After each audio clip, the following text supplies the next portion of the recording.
కూటమి ప్రభుత్వం బాగా చేస్తా ఉంది ఇరిగేషన్ విషయంలో. నేను చెప్పినట్టుగా వీళ్ళంతా పెద్ద ఎత్తున ప్రచారం చేస్తా ఉన్నారు. ప్రత్యేకించి వాళ్ళకి సంబంధించిన ఐటీ విభాగం చాలా పెద్ద ఎత్తున, సోషల్ మీడియా విభాగం, తెలుగుదేశం పార్టీ వాళ్ళు చాలా పెద్ద ప్రచారం చేస్తా ఉన్నారు. కానీ వాళ్ళు ఒక అంశాన్ని ముందు పెట్టి అంతా ప్రచారం చేస్తారు. కానీ ఆ రోజు నేను చెప్పింది ఏమంటే, అనంతపూర్ జిల్లాకు సంబంధించి అందరి నీవా పైన టీడీపీ పార్టీ వాళ్ళు లైనింగ్ పన్నులు, అదేవిధంగా మొన్న మళ్ళా ఒక 1000 కోట్ల రూపాయల పన్నులు ప్రారంభించినారు. వీటిలో అత్యంత నాసిరకంగా ప్రజాధనాన్ని కొల్లగొట్టే విధంగా ఉన్నాయి.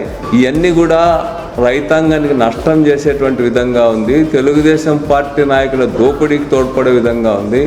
కాంట్రాక్టులకు దోచిపెడతా ఉన్నారు 100 కోట్ల రూపాయలు.